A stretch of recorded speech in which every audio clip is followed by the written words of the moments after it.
Марғұлан Сейсенбайдың айтпағаны сөздікті қолыма байлап алып жаттағам деген да. Ол кісіге мүмкін қолына байлап алып жаттамайтын еді, егер сөздерді тематикамен жаттағанда. Өйткені ол кісі мысалы алфавитпен жаттадым деп тұр ғой. Алфавитпен жаттау ол өте жүйесіз жаттау негізі. Бір үлкен кісіні сынағанымыз емес, бірақ жалпы анда айтып отқаным ғой, енді ағылшын тілін үйрену байланысты. Негізі мотивацияның мамасы дисциплина дейді ғой. Иә, сол үшін дисциплина деген нәрсеге дұрыс қарау керек. Мысалы деген адам бір спортпен айналысты, денесін шығарып алды, бірақ ол сол форманы ұстап отырмаса жоғалтып алды ғой. Дәл сол сияқты ағылшын тілде ол күнделікті практика болмаса, немесе күнделікті сіз фильм көрмесеңіз ол тілде жоғалтып аласыз. Бір қызық дүние айтайын, мен ағылшын тілінде 500-ден астам фильм көрген адаммын. 500-ден астам фильм. Не үшін? Өйткені слухым соншалық төмен болған ғой. Осы пакетті алған адамдардың арасында Дубайға саяхат ойнап жатырмыз. Мен саған сондай бір ұсыныс жасаймын дейді ғой, сен бас тарта алмайтындай деген сияқты. Бір сондай ұсыныс жасап қойдық шынтақпегенде. Ағылшынды үйреніп, Дубайға барып практика жасап келеді десеңші. Иә.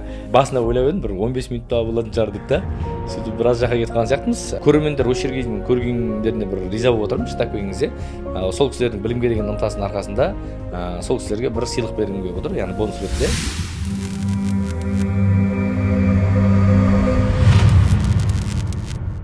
Ассалаумағалейкум достар, біздің YouTube арнамызға қош келдіңіздер. Бүгін керемет тақырыпты қозғайын деп отырмыз. Ол тақырыптың аты жалпы ағылшын тілін үйренуші адамның жіберетін қателіктері, немесе ағылшын тілін үйренуші адамдардың қоятын сұрақтары. Бізде бүгін қонақта Бауыржан мырза. Бауыржан мырза қазір ағылшын тілін үйреніп жүр. Сол үйреніп жүрген адамдарда болатын қателіктер, немесе сұрақтар туралы көптеген сұрақпен келіп отыр екен. Сол сұрақтың жауабын бірге іздейтін боламыз. Ассалаумағалейкум. Айбек мырза, қалыңыз қалай, жақсысыз ба? Шүкір, жақсы, өзіңіз қалайсыз? Жақсы, Аллаға шүкір. Сол бүгін подкастымызда өзіміздің жаңадан осы ағылшын тілін үйренушілердің бір сұрақтарын дайындап келдім сізге. Жақсы. Соны бір қозғап осы подкастымызда жалпы осы көрермендерге енді ағылшын тілін үйреніп бастағысы келіп жүрген кісілерге бір пайдалы болсақ деген ниетпен подкастымызды бастайық. Енді Айбек мырза, бірінші сұрақ, жалпы осы ағылшынды бастаған кезде адамдар қандай қателіктер көбінесе жібереді? Мысалы ағылшын енді бастаған кезде бір қағазға жазып бастайды, содан соң барып бір басында бір мотивациямен бастайды. Шыны керек, мен өзім де солай, өзімнің жағдайымда айтып отырмын да. Ағылшынды бір мотивациямен бастайды, бір аптадай сол мотивациямен жүреді, жазады, күнделікті не істейді. И бір уақытта ол мотивация жай бағандай темп түседі. Сөйтіп бір уақытта уже ағылшын тілін бір қарасаң оқымай кетеді да. Сол бойынша қандай өзіңіздің лайфхактарыңызды пайдалы бір кеңес айтасыз? Ағылшынға байланысты емес, жалпы ішкі бір тұрақтылыққа байланысты әңгіме сияқты негізі сұрақта. Мысалы көп адамдарда мотивация деген нәрсе ол сізді 10 күн жандыруы мүмкін да, максимум. Мысалы одан кейін өшіп қалады. Негізі мотивацияның мамасы дисциплина дейді ғой. Иә, сол үшін дисциплина деген нәрсеге дұрыс қарау керек. Мысалы адам бастағаннан кейін белгілі бір өзіне минимумдар қою керек. Мысалы бүгін ағылшын тілінде мен мысалы бір аудио тыңдаймын, бір текст оқимын деген сияқты минимумдар қойып алып күнде белгілеп жүрсе, сол кезде нәтиже болады деп ойлаймын. Және де ағылшын тілін енді бастаған адамдардың жіберетін қателіктері ол сөз жаттау кезінде, мысалы Марғұлан Сейсенбайдың айтпағаны сөздікті қолыма байлап алып жаттағам деген да. Ол кісіге мүмкін қолына байлап алып жаттамайтын еді, егер сөздерді тематикамен жаттағанда. Өйткені ол кісі мысалы алфавитпен жаттадым деп тұр ғой. Алфавитпен жаттау ол өте жүйесіз жаттау негізі. Бір үлкен кісіні сынағанымыз емес, бірақ жалпы анда айтып отқаным ғой, енді ағылшын тілін үйрену байланысты. Сол үшін де тематикамен сөз жаттауды үйрену керек. Одан кейін жақсы бір ментор болу керек. Сол ментордың болуы да адамға жақсы әсер етеді. Базовый моменттер осы деп ойлаймын. Ментор деген ұстаз, кәдімгі. Ұстаздың болу. Өйткені қазақта айтады ғой енді ұстазы мықтың ұстазы мықты деп. Өйткені сіз ұстаз болғанда ғана сіз алға жетелеп отырады. Сіз өзіңіздің жіберіп жатқан қателіктеріңізді түсініп отырасыз. Ол ағылшын тілі ол андай дүние емес та, бір кітап оқу емес. Адам кітап оқыған кезде бастан аяқ өз қабылдауымен оқып, өз түсіне беруі мүмкін. Бірақ ағылшын тілінде произношение деген дүние бар. Көп дүниені аңғартады. Мысалы деген сіз қанша көп сөз жаттаңыз, бірақ произношение дұрыс емес болатын болса, сіз ол сөз басқа сөз болады да. Басқа сөз болмайды, жалпы сөз болмайды ол. Сондықтан да произношение өте маңызды. Бір қызық дүниесі ағылшын тілінде, мысалы произношениенің маңыздылығын айтайын, сіз сөздің оқылуы былай екен ғой деп ойласаңыз, олай болмай шығатын да моменттер болады. Мысалы think деген сөз бар, things деген бар, мысалы деген ойлау және заттар. Және бірақ дәл сол th пен басталатын сөз бар, that деген, this деген. Олар оқылған кезде мынау сақау з болып оқылады да. Things, think дегенде сақау с болып оқылады. Сондықтан да бір қызық осындай бір дүниелер бар. Мысалы деген анау алдын өзім көп айтатын мысалым бар. Banquet пен bouquet деген. Мысалы соңғы жағын жазылуы бірдей болған, екеуі де француз сөздері. Бірақ букет деген сөздің несі bouquet болып оқылғанмен, ана банкеттікі banquet деп оқылады да. Бірақ жазылуы бірдей ұқсас соңғы жақтары. Сондықтан да осындай бір қызық дүниелер бар. Ол сөздердің барлығын мүмкіндігі болса сөздіктегі транскрипцияға қарау керек. Мүмкін болса заман дамыған ғой, сөздіктегі бағанағы аудиосын басса да оқып беретін дүниелер бар. Сондықтан да осы бір дүниелерді дұрыстап бір қадағалап сақтап алса, ары қарай үйрену оңай болатын еді. осы негізі бағана айтып жатсыз ғой, ментор ұстаз болса жақсырақ үйреніп кетуіне тезірек не болады. Және де қоса кететін нәрсе, тағы да мен осы жақында ғана бір шетелдік бір компаниямен жұмыс жасадым. И ол жақта мен ойымша бір немесе сенің менторың болу керек, немесе сенің бір ортаң болу керек деп ойлаймын. Бағанда ағылшын үйреніп жүрген ағылшын үйренуші, олармен барған кезде бір ағылшынша сөйлеп, айтқанда хочешь не хочешь сөйлессең де солармен үйренуге тезірек не болады деп ойлаймын. Дәл осы сізге байланысты айтатын ағылшындарда дәл осыған байланысты сөз бар да, use it or lose it дейді ағылшындар. Не оны қолдан дейді, не жоғалтып ал дейді да. Түсіндіңіз ба? Не қолданасың сен дейді, не жоғалтып аласың дейді да. Ағылшындарда осы use it or lose it дейді да. Сол үшін де сіз айтып отқан дүние сол бір орта болса, сіз оны қолданасыз, жоғалтпайсыз. Егер орта болмаса қолданбайсыз, жоғалтып аласыз ағылшын тілін. Керек десеңіз мындай қызық дүние бар. Адамдар қазір бәрі ағылшын тілін қалай үйренсе болады деген сұрақпен айналып жүрсе, белгілі бір пайыз адамдардың тобы бар. Олар ағылшын тілін кезінде үйренген, белгілі бір деңгейге қазір жоғалтып алған, білмейді. Ойлаңызшы, практиканың болмауына байланысты, және сол форманы ұстап, мысалы деген адам бір спортпен айналысты, денесін шығарып алды, бірақ ол сол форманы ұстап отырмаса жоғалтып алды ғой. Дәл сол сияқты ағылшын тілде ол күнделікті практика болмаса, немесе күнделікті сіз фильм көрмесеңіз ол тілде жоғалтып аласыз. Сондықтан да оны үйрену бар, үйренгеннен кейін соны сақтап жүру бар да. Сол үшін осы бір дүниені көп адам білмейді деп ойлаймын. Тағы да андай нәрсе бар да. Мысалы мен бір досыммен сөйлескен кезде айтамын да, осындай бір ағылшын курсына неге офлайн барып ментордың алдында отырып үйрену керек деймін да. Кейбір адамдарда мысалы андай не бар да, қысылу бар, ұялу бар, немесе іштегі бір эго бар да. Біреудің алдына барып айтқанда енді төмен түсесің ғой, төмен түсіп отырып ағылшын енді білмейсің, сөйлеуді сөйлей алмай қаласың деген сияқты, солайынан төмен түскісі келмейді да. Ондай адамдарға қандай кеңес бере аламыз? Жалпы хадисте айтылады ғой, екі адам білім алады дейді да. Біреуі тәкаппар адам дейді, біреуі ұялшақ адам дейді. Мен өзім үйренуге келген адам бәріне осы дүние айтамын. Ұялмаңыз деймін, және тәкаппар болмаңыз деймін да. Өйткені сіз оқу барысында қателік жасаған болсаңыз, мен түзулесем, одан тұрған ешнәрсе жоқ, сіздің пайдаңызға ол. Және де ұялмаңыз. Көбіне мен негізі қандай адамдар нәтижеге жетеді байқайсыз ба? Ұялмайтын адамдар нәтижеге жетеді ғой. Өйткені кім не ойлайды деген ойлардан ұялатын, немесе өзінің бір произношениесінен ұялатын адамдар ешқашан сөйлеп кете алмайды. Сондықтан да тәкаппар болуға болмайды, және ұялуға болмайды. Сондықтан да осы екеуін қосатын болса, бір адамнан нәтиже шығады. Мысалы, менің өзім онлайн үйретеміз ғой, айына мысалы 1000-ға жоқ курс атамыз. Айына. Ойланып қараса, сол 1000 студенттің ішінде бір ары барса бір 20-30-ы ұялмай сұрай береді да. Олар қалған жазбайтындар ойлайды, мен бұл кісіге бір ыңғайсыздық тудыратын шығар деп. Керісінше, мен қуанам. Бағанағы жазып сұрайтын адамдардан қуанам. Және өз білімімді бөлісуге қорықпаймын, ұялмаймын да, андай болып, әрқашан бір қолдап отырамын. Сондықтан да ұялмаңыздар, тәкаппарлықты жойып тастаңыздар. Өйткені адамда білім алу кезінде осы екі дүние болатын болса, ешқандай білімге нәтиже болмайды. Сондықтан да білмеймін, анау кімнің несі бар ғой? Алидің сөзі деп жүреді ғой негізі радиалlahu анху. Бағанағы бір әріп үйреткеннің 40 күн бағанағы құл боларым деген сияқты. Енді ол не мағынасында құл емес қой, жұмысшысы болатын, қызметкері болатын деп. Сондықтан да біз 26 әріпті үйренуге дайынбыз. Сол 40-қа көбейтіп қызметші болуға дайын болсаңыздар келіңіздер деген әзіл ғой. Жақсы керемет. Сол дінде де айтылады ғой, сахабалар пайғамбар осылай ілім алған кезде кейбір сахабалар сонда өзі ұмтылып тұрады деген да. Неше түрлі сұрақтарды сұрап, кейбіреулер сол сұрауға ұялып отырып, ана кісі арқылы білімді алады деген да. Рас айтады да, бағанағы ұялмай өзі ізденген адамның арқасында біз де білімді болып қалдық дейді. Дұрыс. Өйткені мындай нәрсе ғой, қараңыз. Көп қазіргі таңда адамдар индивидуальный сабақ алғысы келеді да. Бірақ топтық сабақтың өзінің пайдасы бар деймін да. Не үшін деген сұраққа мен айтамын да, сіз өз қателігіңізден ғана сабақ алмайсыз деймін да, өзге біреудің қателігінен де сабақ аласыз деймін да. Ол сіз үшін үлкен плюс болады. Ойланып қарасаңыз. Сондықтан да анау айтады ғой, Румидің сөзі дейді, Лұқман хаким сөзі әртүрлі болып жүреді. Бағанағыдай ақылды адамдар дейді, өзгенің қателігінен сабақ алады дейді. Ақымақ адамдар өз қателігінен сабақ алады дейді. Қызық бір дүние. Тамаша, керемет. Енді Айбек мырза, сіз де енді айтқанда аспаннан түскен жоқсыз ғой. Өзіңізде қалай үйреніп бастадыңыз, қандай осы ағылшын тілін, осы өзіңіздің деңгейіңізден. Мен адамдарға да сіз де былай сырттан айтамын ғой, Айбек мырза деген кісімен танысты, осындай деп ше. Ағылшыны 5 емес деймін, ағылшыны 6 деп айтамын. Ағылшынды 6-ға біледі деп айтамын да. И сол сіз өзіңіз ағылшынды қалай, өзіңіздің этапыңызды айтсаңыз, мысалы, қалай бастадыңыз, осы ағылшын деңгейіңіз көтергенге дейін қандай қиындықтар болды? Бір қызық не бар, мен 11 сынып бітіргенге дейін ағылшын тілін біліп болған. Мен кейін бағанағы Сүлеймен Демирел университетіне түстім, кейін жеке менторлармен жұмыс жасадық, курсарамен түрлі сабақтар алдым. Содан кейін менің сыныптастарым таңғалатын.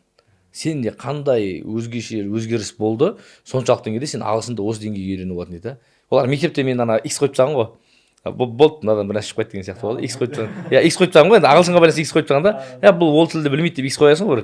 Мен де өзіме x қойып тастағанмын ол заманда. Мысалы мен өзім ойлайтынмын ағылшын тілі менің өмірім екеуі бүйтіп түйіспейді ау деп ше, параллель өтіп кетеді ау деп та бір-бірімен жанаспай. Ойлаңызшы, соншалықты деңгейде ойланған адам қазір ағылшын тіліне сабақ береді да.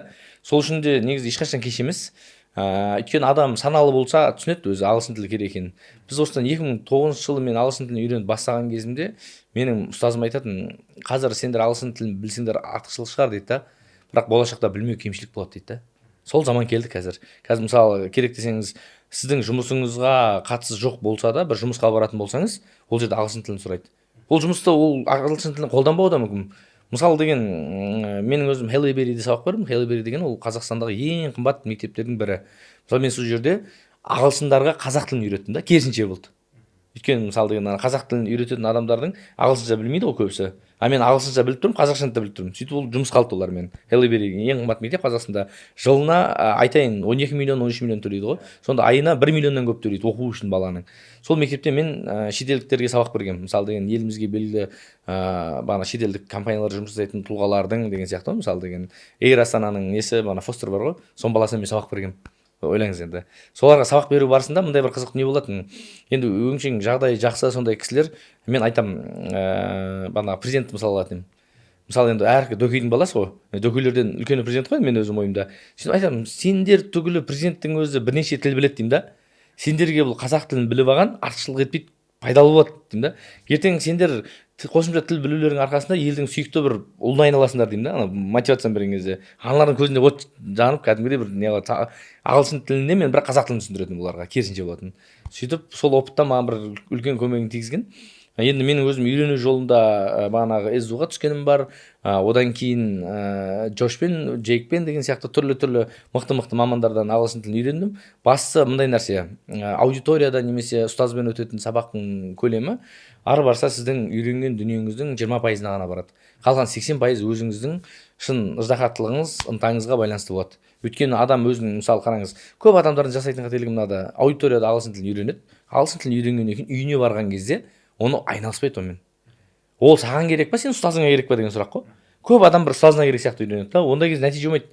Сен үйіңе келгеннен кейін де сол туралы ойлансаң, сен мысалы сол туралы мана кез келген дүниені ағылшын тілінде көрсең ғана нәтиже болады. Әйтпесе былай жай жүрсе нәтиже болмайды. Сондықтан да ағылшын тілін үйренгім келеді дейтін адамдарға айтарым, ағылшын тілін өміріңізге енгізіңіз. Сол кезде ғана нәтиже болады. Басқа жағдайда нәтиже болмайды. Жақсы, керемет, әдемі.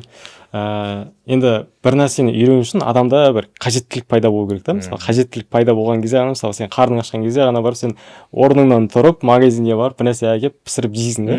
Сол сияқты ағылшынға деген өзіміздің қажеттілігімізді қалай туғызсақ болады мысалы. Жақсы. Мысалы мындай нәрсе. Әркім өз жұмыс жасайтын саласында немесе болашақтағы маман ретінде қараңыз. Мысалы, қазіргі таңда IT саласы, менің танысым бар, IT саласынан әлемдік бағанағы олимпиадаларға қатысады да. Мысалы өте мықты. Бірақ оның бір кемшілігі бар, неден, ағылшын тілінен. Және ол кемшіліктің арқасында ол көп дүниеден құр қалам дейді да. Мен дейді, международный олимпиадаға барып жүрген адаммын дейді. Бірақ ағылшын тілін қатты білмегеннің арқасында дейді, менен де төмен адамдар ағылшын тілін білген үшін менен жоғары позицияда отыр дейді да. Сондықтан да бізде Қазақстанда қазір мен сізге айтайын, ағылшын тілін білді деген сөз, мысалы жай ғана бакалаврдан магистратураға түсетін болсаңыз ағылшын керек. Магистратурадан докторантураға түсетін болсаң ағылшын керек. Ойланып қарасаң, әлем қазір біздің қазақстандық реалий өмірдің, шындық өмірдің өзінде ағылшын тілі бүкіл жерге керек, шындап келгенде. Сондықтан да оған бір артық көп мотивация айтудың қажеті жоқ. Өйткені біздің өмірімізге ол қажетті не болып қалды. Мысалы енді сізге мысалы мотивация беру керек болатын болса айтатын едік. Ертең мысалы ағылшын тілді сіздің өзі ұлдарыңыздың да қыздарыңыздың да мысалы да үйленгеннен кейін ағылшын тілін білген қалайсыз ғой. Бірақ адамға өзінің ата-анасынан артық ұстаз болмайды да. Сондықтан да сіздің білуіңіз олардың білуіне әсер етеді. Көріп тұрсыз, ойланып қарасаң, одан кейін сіздің өзіңіздің жұмысыңызға мысалы байланысты дүние болатын болса, ағылшын тілді өте көп платформалар бар. Мен сізге айтайын, біздегі қазіргі инфобизнесте жүрген адамдардың жасап жүрген дүниесі негізі ол Россиядан алып жатыр. Россия ол ағылшын тілді дүниелерден алып жатыр, Америкадан алып жатыр. Мысалы мен сізге айтайын, Skillshare сияқты, edX сияқты көптеген платформаларға кірсеңіз, сіз біздікілер мысалы ойбай пәленше біледі деп әулие деп жүрген курстардың өздері ол жерде тұр да.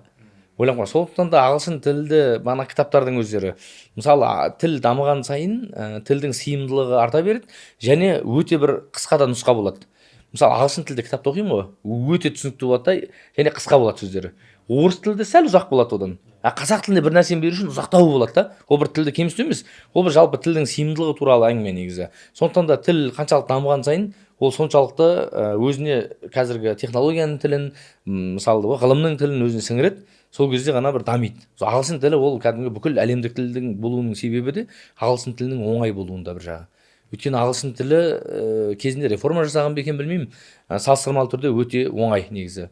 Мысалы түрік тілін үйрену қазақ тілін үйренуден оңай ғой, білесіз ғой. Мысалы неге қазақ түрік мектептерінде оқитын орыс тілді балалар қазақ тілін білмей шығады да, бірақ түрік тілін біліп шығады? Қарап қалсаң шынымен сондай ғой. Не үшін? Өйткені оларда бағанағы түрік тілінде тілге реформа жасалған ғой. Яғни тілге адамдар бейімделмеген, тілдің өзін адамдарға бейімдеген да. Осындай бір қызық дүниелер бар. Сондықтан да менің өздік өмірлік бағанағы мотивацияға беруге байланысты көптеген адамдар шығып жатыр. Қандай мотивация, анау мынау деп. Сен өміріңе енгізші болды деймін да, ары қарай сен өзі алып кетеді. Одан кейін бағанағы түрлі чаттарда бағанағы түрлі шетелдің адамдарымен таныссаң, өміріңе қызық болып бастайды өзі сондай, солармен араласып деген сияқты. Иә. Қаласақ та қаламасақ та ол бәрі ағылшын тілі, ол әлемдік тіл екенін мойындау керек. Иә, мойындау керек. Ол керек десеңіз, мысалы қараңыз, кешегі күнге дейін Қытайдың ең бай деп келген Джек Ма мысалы деген, қазір енді ең бай емес Қытайдағы, бірақ ең байлардың бірі. Джек Маның өзі ағылшыншасы қандай? Ағылшын тілі мұғалім болған ғой, білесіз ба?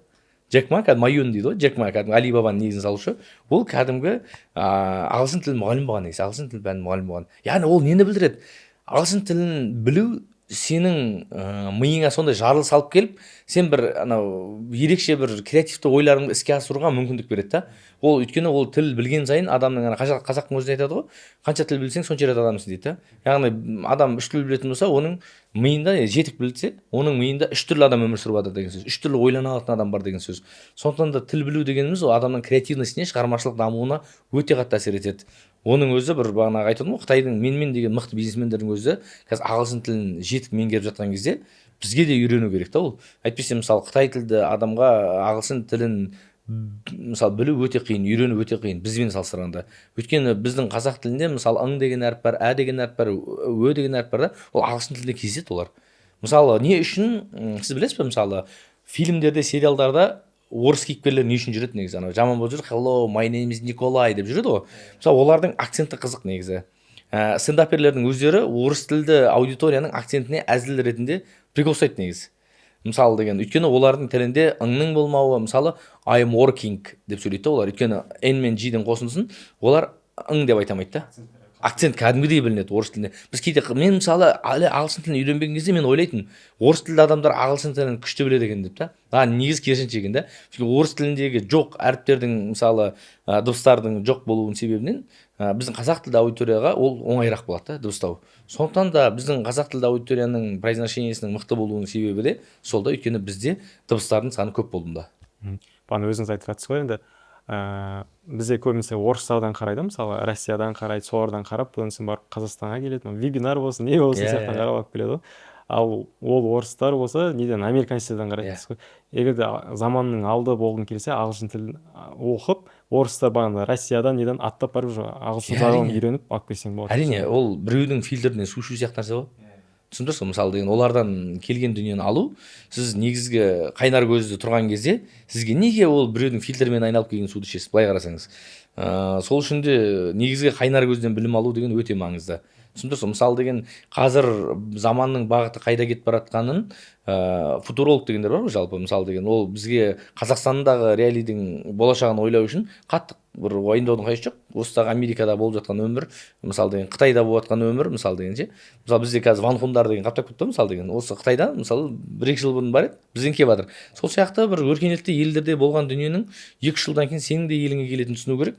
Және соған сай қызмет етсе, сол екі арада түсіндірумен ғана, соларды үйретумен ғана көптеген бір ақша жасауға да болады да. Иә, дұрыс айтасыз. Енді қазір кейбір адамдар келіспеуі мүмкін, енді не үшін ағылшындардан біз қарауымыз керек, біз қазақпыз ғой, қазақ болып қалай деген сияқты. Енді заман солай да, өйткені заман солай болып келе жатыр. Мысалы кейбір адам мысалы қазір чат GPT деген нәрсе шықты ғой.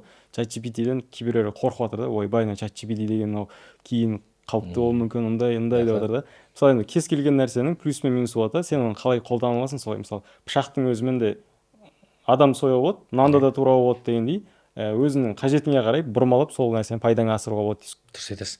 Мысалы тиктокқа байланысты жақында парламентте бір кісі сауалнама жасады да, неге біз осыны тоқтатып тастамаймыз басқа деген сияқты. Бірақ ол кісі тиктоктың екінші жағын көріп жатқан жоқ қой. Тиктоктың екінші жағы, сіз өз біліміңізді бөліскіңіз келсе, не деген керемет платформа. Ойланып қарасаңыз, сіз өзіңіздің мысалы пайдалы дүние айтқың келсе, мысалы сонша аудиторияны алып отырып, жинап әкеп, мысалы қараңыз, адамда қазір бір 1000 подписчик болса, оны көпсін бейді да, аз ғой деген сияқты қарауы мүмкін. Бірақ бір аудиториядағы 1000 адам көзіңізге елестетіңізші. Қандай адам да, ол біз 100 аудиторияда, мысалы Қазақ ұлттық университетінде оқып жүрген кезде 100 адамдық аудиторияларда өткен кезде не деген көп адам деп ойлайсың да. А сенің сторисіңді 1000 адам қарауы ол 10 есе көп та. Сонда сен сондай аудиторияның 10-ына беріп жатырсың. Сондықтан да кез келген дүниенің жақсы және жаман жағы болуы мүмкін, екі жағы болуы мүмкін. Бағана сол үшін жақсы жағын алып түсініп үйренуге тырысу керек деп ойлаймын. Мысалы ютубқа байланысты да кезінде ойбай ішінде андай бар мындай бар деуі мүмкін. Бірақ ютубтан мен сізге айтайын, олимпиадаға барып орын алған адамды білемін. Найза лақтыру бар ма? Сол найза лақтыруды ютубтан көрген ғой. ютубмен деп жазсаңыз шығады. Сөйтіп сол ютубтан көріп үйреніп содан олимпиадаға барып орын алған ғой. Енді өзіңіз ойлаңыз, яғни ол жерде анау сылтау іздеген адамға сылтау табылады. Ал себеп мысалы іздеген адамға, яғни бұл адамға мысалы мақсатты бір қойса, содан шығудың жолын іздеген адамға ол да жол да табылады да. Сондықтан да бұл жерде интернеттің мүмкіндігі деген нәрсені плюс деп қарау керек. Мысалы менің өзім көптеген подкаст, мысалы Джим Ронның подкасттарын тыңдаймын, мысалы Рассел Брэнсонның подкасттарын тыңдаймын ағылшын тілінде, немесе деген көп енді былай ағылшын тілді подкасттарды тыңдаймын да. Ол подкасттардың мысалы Брайан Трейсидің мысалы нелерін тыңдаймын, подкасттарын тыңдаймын. Олардың барлығы маған шынымды айтсам негізгі көзден алған екен білімді. Кәдімгідей әсер етеді да, аналардың көріп отқан дүние. Менің өзіме бір мысалы біреулер орысшаға аударылған дүниесін оқиды, немесе ағылшыннан орысшаға, орысшадан қазақшаға аударылғанын оқиды да. Ол бөлек ол. Негізгі түпнұсқадан көру деген нәрсе ол тіпті бөлек дүние да. Сондықтан да менің өзім мысалы деген ағылшынның арқасында TESOL сертификатын алдым, Курсерадан түрлі курстар оқыдым, және қазір сондай бір мүмкіндік жасап қойған интернеттің дамуы. Сіз әлемдік Нью-Йорк университеті болсын, Колумбия университеті болсын, көптеген университеттердің сертификатын үйде отырып та аласыз да. Яғни интернет ол бағанағы жаман жол емес, керісінше дамудың жолы деп білетін едім. Керемет. Өте әдемі подкаст болып отыр. Енді бір сұрақ, бағана қайтадан үйрену жағына қайтадан оралсақ. Енді бұл подкастты өзім сияқты енді үйреніп жүрген кісілер қарап отыр деп ойлаймын. Енді осы бағана онлайн үйренген кезде де неше түрлі методтар да бар да. Мысалы бір адамнан қарасаң жазба дейді да, бағандай жазып не істеме, курстарымды мен сабақтарымды полиға қарап соны қайталап практиковать етіп отыра бересіз да, өзі практиканы өткізіп отыра берсең үйреніп кетесің дейді. Ал бір неге қарасаң жаз дейді, жазып ал, жазсаң миыңда жақсы сақталады дейді. Осы нәрсе бір қатып қалған бір қағида ма, или қалай? Жоқ, былай ғой, енді менің көзқарасымда мысалы мен сөз жаттау үшін жазып жаттағам да. Мысалы бір сөзді 10 рет жазсаңыз есіңізде қалады. Түсіндіңіз, жазып жаттау деген. Өйткені жазу деген дүние ол орыстарда сөз бар дейді ғой. Бағанағы острый умнан гөрі дейді, острый карандаш болған дұрыс дейді. Түсіндіңіз ғой? Яғни сен қанша памятің мықты болғанымен ұмытып қаласың дейді да. Острый карандаш бар ма, сонымен жазып болса дейді да. Сондықтан да қаламын. Сол үшін деген адам өмірінде деген жазу деген ол өте үлкен скилл ғой негізі, жазу деген. Сол үшін жазу деген нәрсеге қарсы шығатындарды мен түсінбеймін. Керісінше жазу керек. Бірақ writing деген жазу деген не, жаттау кезіндегі жазу бар, және тағы жазумен айналысып кету бар. Ол екі бөлек нәрсе. Мысалы сіз жазып жаттау үшін жаттасаңыз жақсы. Ол жазғанның мен зиянын көрмегем да, артықшылығы болмаса. Сондықтан да жазу керек, одан кейін ереженің барлығын жаттау үшін де жазу керек болады. Өйткені адам жазған кезде айтады ғой, жазу ол бір тасқа қашаған сияқты дейді. Ал ойша жаттау ол бір суға немесе құмға жазғандай дейді да. Сондықтан да мен жазудың артықшылығын көргем, кемшілігін көрмеппін, шынымды айтсам. Ал енді ол жерде мысалы мындай нәрсе, көп ағылшын тілінде сөйлейтін адамдар, спикингге назар аудару үшін айтып, бір жазуды өшіріп тастаған шығар былай да, қате айтып. Негізі жазудың артықшылығы өте көп. Сондықтан да жазудан қорқпаңыздар. Одан кейін бір қызық дүние бар екен бәке бізде қазақтарда. Білмеймін, өзімде мен айналамдағы адамдарда блокноттың өзіне немесе черновиктің өзіне аяп жазамыз ғой. Аямай жазу керек та. Өйткені сол кезде ғана бір дүние қалыптасады. Бізде бір қызық дүние бар. Мысалы сіз кітап сатып алдыңыз, кітапқа жазба деп ұрсатын еді бұрынғы кездері. Негізі кітапқа жазып оқыған дұрысырақ қой, негізі пайдалырақ қой. Өйткені сенің кітабың ғой, жеке мүлкің ғой. Оны бір қасиетті бір дүние деп қарап кетеміз да біз. Бір бөлек деңгейге көтеріп жібереміз, соншалықты одан пайда алу мүмкіндігінен айырылып қаламыз. Мысалы бұрын ғана Құранды қасиетті деп төрге алып қойып, бірақ оны ешкім оқымаған сияқты нәрсе ғой. мысалы ойланып қарасаңыз сол сияқты ол қасиетті дүниені қолдану керек, қасиетті дүниенің өзінің қажеттілігіне сай жарату керек та. Бізде керісінше жұмыс жасап жатады. Қызық өзі осындай бір дүние. Сондықтан да жазу деген дүние қажетті менің көзқарасымда, менің методикамда. Жазу керек, өйткені жаттау кезінде де жазу қажет болады, есте сақтау үшін де жазу қажет болады. Керек десеңіз мен өзімде 3 блокнот ұстаймын. Бағана өзімнің күнделікті ісіме, бағанағы деген болды, жаңа сөздер жаттауыма деген сияқты. Бір қызық не бар, мұғалім адам білім алудан ешқашан тоқтамайды. Менің өзім қазірге дейін, мысалы мен өзім қазір кемепте жұмыс жасайтын профессор келеді маған, сөйтіп сол кісіден мен қазірдің өзінде білім аламын. Ойланып қарасаңыз, андай білімде мен толдым деген жоқ та, ала беру керек білімді. Керемет, өте тамаша.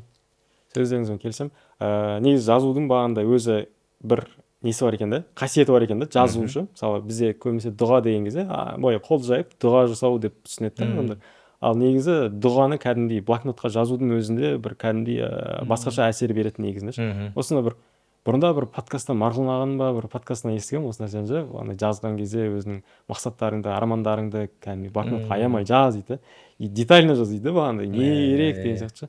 Осы жерде тағы бір қызық нәрсе, мен өзім армандарымның ішінде, мақсаттарымның ішінде ағылшын тілін үйрену деп жаза бергенмін. Қанша блокнотым бар, жаза бергенмін.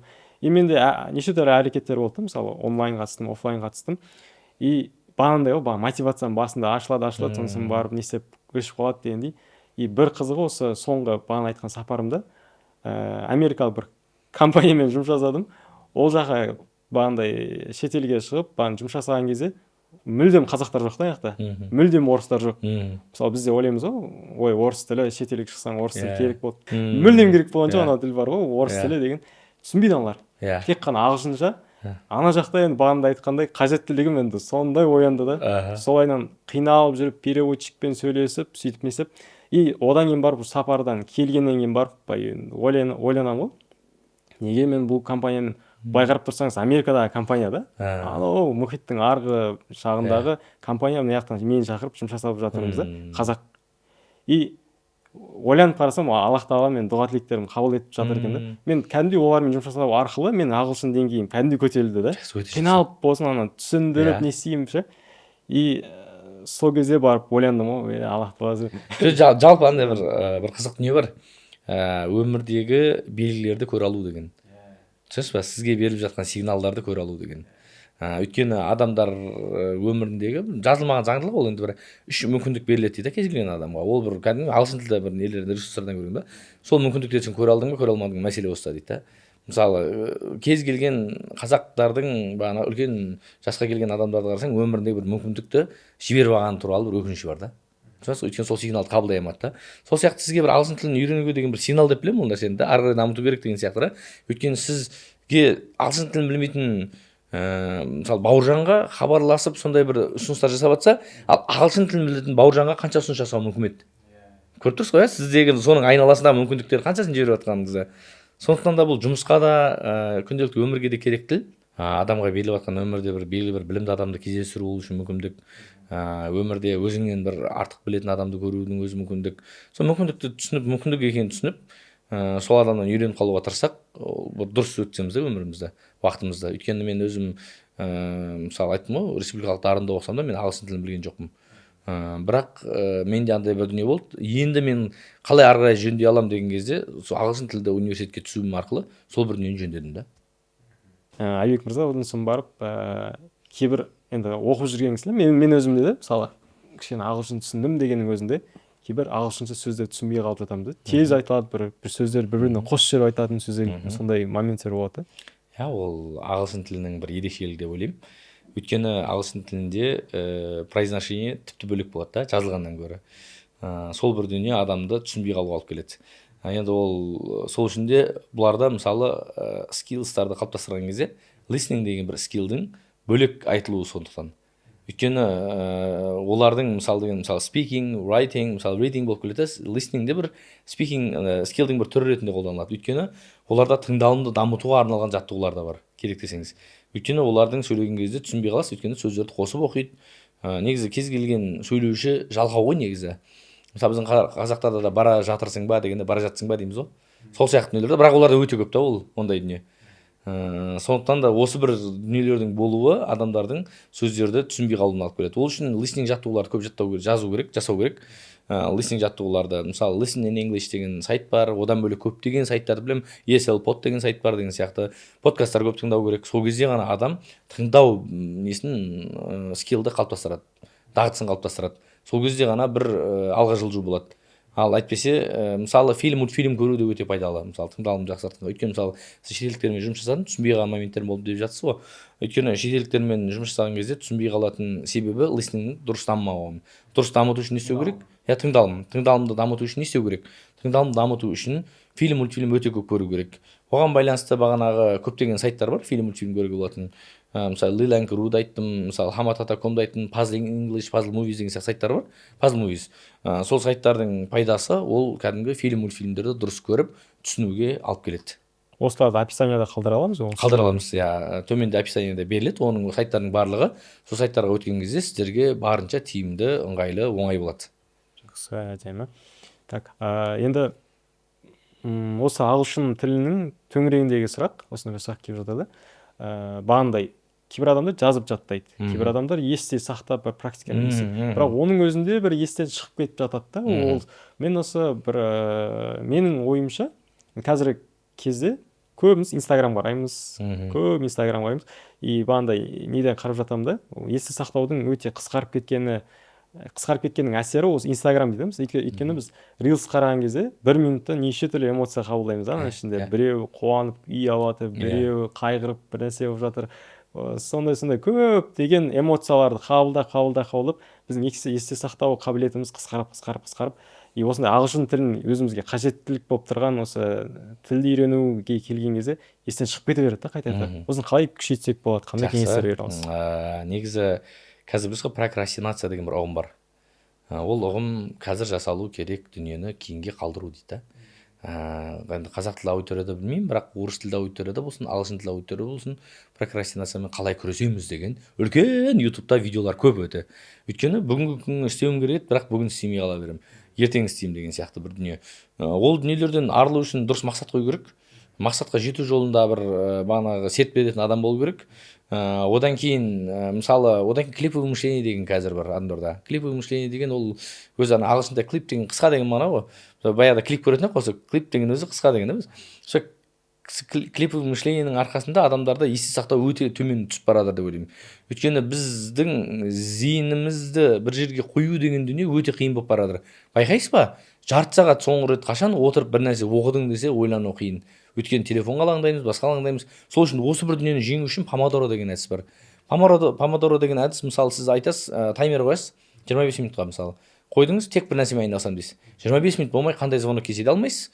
Сол тек сізді таймердің уақыты ғана оята алады. Түсіндіңіз ғой? Дәл осы әдісті қолданатын болса, үйренуге болады. Мысалы ағылшын тілін оқимын дедіңіз, сөйтіп сөз жаттауға отырдыңыз, 25 минут өтпей, немесе 15 минуттан бастасаңыз болады. 15 минут өтпей еш жаққа бармайсыз. Сол кезде адам өзінің дағдысын қалыптастырады. Және 15 минутқа бір аптада жасап болғаннан кейін 5 минут қосасыз. Сөйтіп қосып бір 30 минут, 35 минутқа дейін апарып, кәдімгідей бір жақсы болады да, өйткені ол уақытқа апарады. Ал енді ары қарай бірақ 1,5-2 сағатқа дейін апаруға болмайды да, өйткені адамның помодороның шығудағы өзі мен ойлаймын мақсаты да автопилот режиміне өтіп кетпеу. Мысалы кейде болады ғой, бір кітапты оқып отырған кезде адамдарда не оқып жатқаны есінен шығып кетеді, бірақ оқып жатыр. Яғни адам бір сәтке есін жиып алып, өзінің бағана не оқып жатқанын білу үшін, яғни мысалы фокусное мышление, рассеянное мышление өту үшін сол бір дүние керек, помодоро деген әдіс керек. Сондықтан мен осы бір әдісті енгізетінім, жалпы енгізгенде ұсынар едім. Осы помодоро деген әдіс.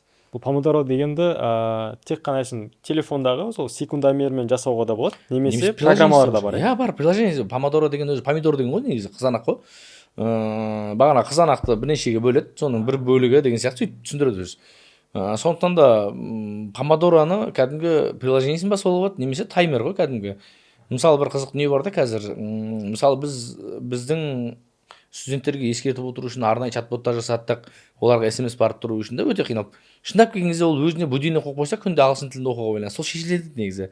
Бірақ біз дамып кеткеннен кейін екінші адамның ыңғайлы болуын қамтамасыз ету үшін өте көп ақша құрып жатырмыз, бірақ оның будильник қоюмен ғана шешілетін нәрсе да. Сондықтан да сіз бағана приложениеге кіру мүмкін, ол приложение ақша сұрауы мүмкін, басқа болуы мүмкін да. 15 минутқа таймерді қоюдың өзі сол мәселені шешеді негізі. Сондықтан да қазіргі заман бағана не дейді мүмкіндіктердің жоқтығынан емес мүмкіндіктердің көптігінен таяқ жеп жатыр ғой негізі адамдар, түсінесіз ғой. Өйткені мысалы бұрындары деген ресурс, мысалы қараңыз, бір жерде отырсақ, бір үйде мысалы адамдарда бір 40-50 кітап болуы мүмкін да. Адамдарда бір мысалы оқиын деп жатқан кітап керек деп іздену проблема емес қазір қайсысын оқимын деген проблема ғой. Сондықтан да варианттың көптігінің өзі де, ресурстың көптігінің өзі де адамға кейде проблема болып келетін моменттер болады. Тамаша, керемет. Айбек мырза, енді осы жерде бағана өзіңіз бір айтып қалдыңыз ғой, мультфильмдерді көрген жақсы болады деген сияқты. Осы бір көріп отқан көрермендерге, тағы да айтамын, өзім сияқты енді үйреніп жүрген, ағылшынды енді бітіп қызығып жүрген кісілерге кеңес ретінде топ бір 3 немесе 5 мультфильм немесе фильмді айтамыз, осыны көрсеңдер, сериал немесе. Жақсы, керемет. Енді ағылшын тілін бастаған адамдар үшін ұсынатын дүнием ол бір экстра деген сериал. Өйткені аргентиналық бір жігіт Англияға келеді, өзінің бұрыннан пенфренд дейді ғой, яғни жазып жүрген қызына келеді. Сөйтіп сол жерде ол ағылшынша білмейді, оған ағылшынша үйрету керек. Сөйтіп қызық бір дүниелер болады. Экстра деген сериал. Қателеспесем, сериал 30 немесе 40 сериядан тұрады. Сол серия өте пайдалы болатын еді негізі адамдарға, енді бастайтын адамдарға. Және де бұрын соңды көріп өткен, мысалы Шрек болсын, мысалы деген Балерина деген мультфильм бар, мысалы деген немесе көп негізі мультфильм түрлері да. Шрек болсын, одан кейін How to Train a Dragon деген бар. Мысалы мен білетін Анастейжия деген бар. Я как приручить дракона, я. Соның барлығы ойланып қарасаңыз ағылшын тілінде. Бір қызық дүние айтайын, мен ағылшын тілінде 500-ден астам фильм мультфильм көрген адаммын. 500-ден астам фильм мультфильм. Не үшін? Өйткені слухым соншалықты төмен болған ғой. Не үшін мен мектеп кезінде ағылшын тілін үйренемін, слухым төмен болған ғой. Түсіне алмағанмын да ананы. Соны түсіну үшін 500-ден жоқ. Мысалы, жай ғана математикалық тұрғыдан дәлелдеп өтетін болсақ, Breaking Bad деген бар, во все тяжкие деген. Мысалы, өте көп сериядан тұрады. Соны көргем. Game of Thrones, Игра престолов. Соны толық ағылшынша көріп шыққанмын. Мысалы, Гарри Поттер ағылшынша соны. Мысалы, ана Германия ма деп қазақтар талас жүрді. Шындап келген кезде ағылшын тілді версиясында оны Hermione дейді да, Hermione. Енді бір ана орыс тілінде гдан басталған екен, гүл сияқты естіледі ғой бағанағыдай. Бізге де қазақтарға бағана Гермиона деп, ана жерде Hermione деген кезде түсінбей қаласың да, қалай не болып кетті деген сияқты. Мысалы, ойланып қарасаңыз, одан кейін мен өзім бұрын балалық кезде көріп кеткен бүкіл мультфильмдердің барлығын дерлік, мысалы Toy Story болсын да, история игрушек мысалы, оның бәрін ағылшын тілінде көріп шыққанмын. Соның арқасында ғана барып менде бір ағылшын тілінде тыңдалым дамыды десем болады. Сондықтан да егер бағана менің құлағым бітеліп қалған, мен түсінбеймін, мен басқа дейтін болса, сіздерге ұсынатын дүнием ағылшын тілінде фильм мультфильмдер өте көп көріңіздер және соның пайдасын көресіздер ұзамай-ақ. Сондықтан да мысалы ойланып қарасаңыз, мен айтып жатқан айттым ғой, осы нәрсені ең бастысы енді ағылшын тілін үйренген адамға экстра деген сол сериал ұсынар едім негізі. Одан кейін бір қызық не бар, Пеппа Пиг деген мультфильм бар. Не үшін оны ұсынамыз? Өйткені Пеппа Пигтің бір қызық жері, свинка Пеппа ғой негізі. Сол свинка Пеппаның ұсынылатын жері, өйткені әр несінде сериясында әртүрлі тақырып қозғайды олар. Әртүрлі тақырып қозғаған екен, сіз әртүрлі темадағы дүниелерді жаттап аласыз. Мысалы, ода hospital деген тақырып бар, university деген тақырып бар, көп school деген тақырып бар.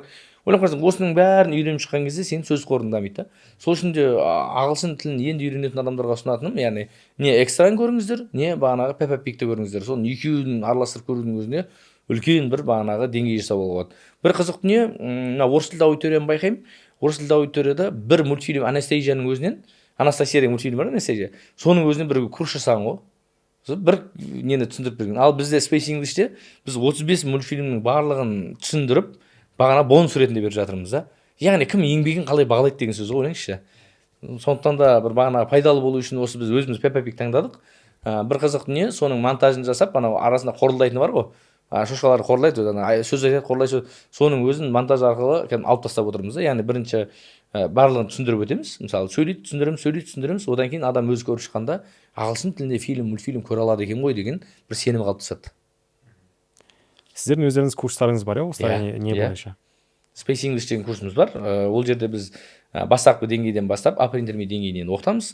Ол жерде тарифтерге бөліп тастағанбыз. Бір қызық дүние, қазір бір өзім үшін идеальный бір тариф ойлап таптық. Мысалы 50 000 теңге адам бір рет қана төлейді. Бір рет төлеген жерінде 2 ай бойы күн сайын хабарласып отыратын трекер болады. Кәдімгі маман хабарласады сізге. Сіз айтып жатсыз ғой, мысалы көбіне проблема неде болады, дисциплинада болады да.